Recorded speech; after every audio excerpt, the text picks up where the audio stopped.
Lubumbashi, cœur académique et industriel du sud de la République démocratique du Congo. C'est ici que tout commence pour ces étudiants de l'Institut supérieur technique de Lubumbashi, ISTEL en sigle. Ce 26 mai, ils prennent la route vers Likasi et Kambov pour une mission bien précise.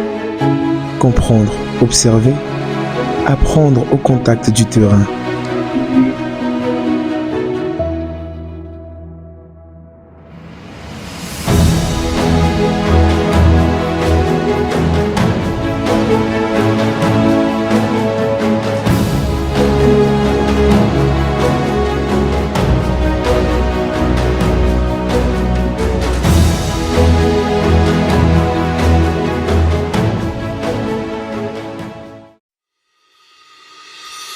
À 10h, le convoi démarre. Environ 2h30 de route séparent Lubumbashi de Likasi, une ville minière emblématique où l'industrie rime avec l'histoire et savoir-faire.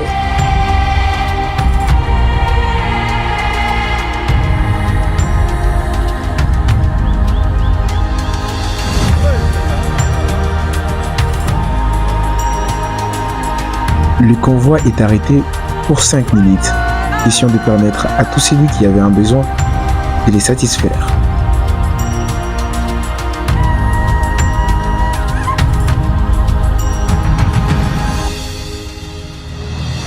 Sans plus tarder, nous reprenons la route pour ne pas avoir du retard.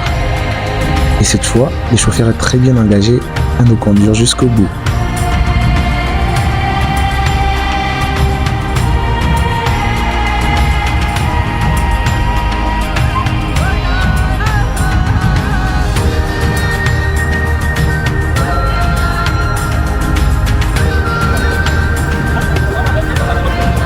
Animation et ambiance vont se suivre dans ce bus.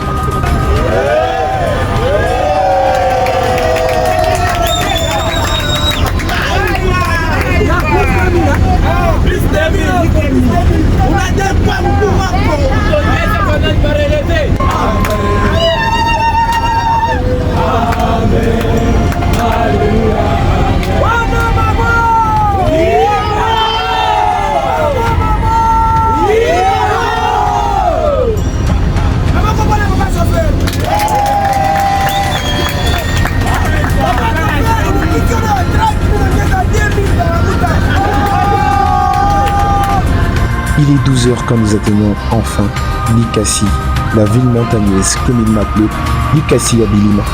Pas de répit, direction les ateliers centraux de Panda 1, un centre névralgique de la GICAMI.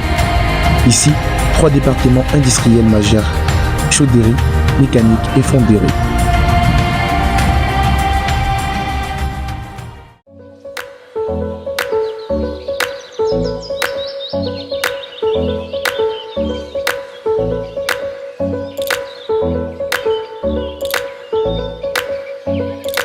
Première escale, la chaudronnerie. C'est ici que naissent les structures métalliques, le conduit, le support industriel.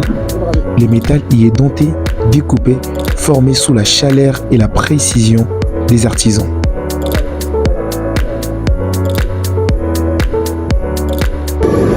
Pourquoi il est important pour vous d'accueillir les étudiants comme spécialistes ici?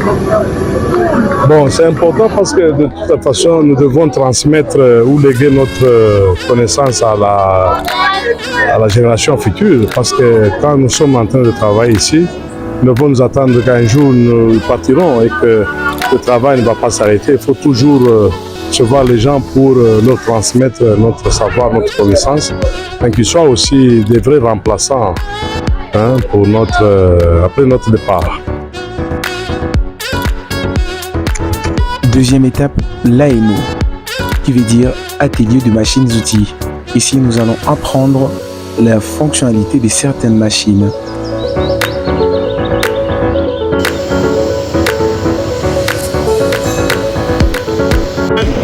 Par exemple, si je veux appeler un outil numéro, par exemple 3, il suffit d'appuyer sur l'écran. Outil numéro 3. Donc, si je mets outil, la machine dit outil et tu dois donner le numéro précis, le numéro. Et dès que vous confirmez, la tourelle directement tourne. Suivant le programme que vous allez introduire, ça c'est ça suit le programme et les outils sont utilisés en fonction du programme que vous introduisez et le travail à faire. Donc toute la manipulation, même le déplacement du chariot, comme vous voyez, ça se fait toujours avec le clavier et non manuellement comme sur l'écran. La machine est automatique. Nous avons le plateau, là où on va monter la pièce à travailler. Avec les deux bras ici, colonne, on va monter les outils et on va travailler. On peut travailler avec les deux bras, un à l'intérieur, l'autre à l'extérieur et commencer à travailler. Le rôle de cette machine, la pièce est posée sur la table et on commence à travailler. Tour vertical parce que l'axe en longueur de la pièce est dans le sens vertical. Le rôle de cette machine, travailler les pièces lourdes qui sont posées, bloquées et commencent à travailler facilement. Dans cet atelier, nous avons appris et compris les fonctionnements de certaines machines.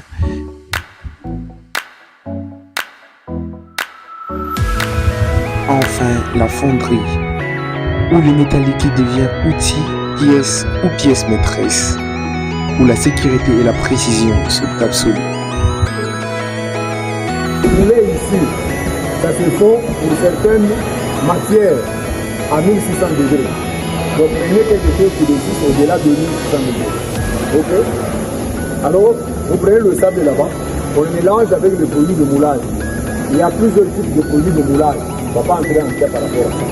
Les machines qu'on utilise, il y a des broyeurs mélangeurs tels qu'il est là.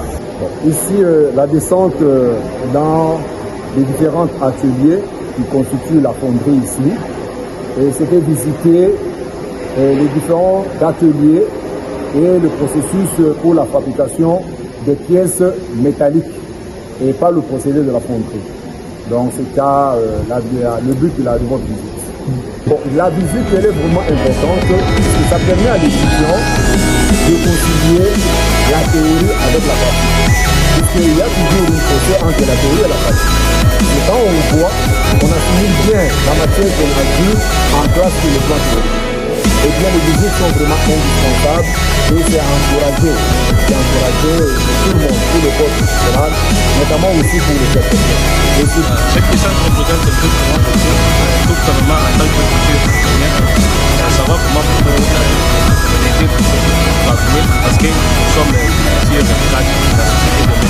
Alors, pas seulement se limiter aux spéciales sur le terrain pour pouvoir répartir la réalité sur place. Donc moi, ça représente pour moi et ça ajoute encore.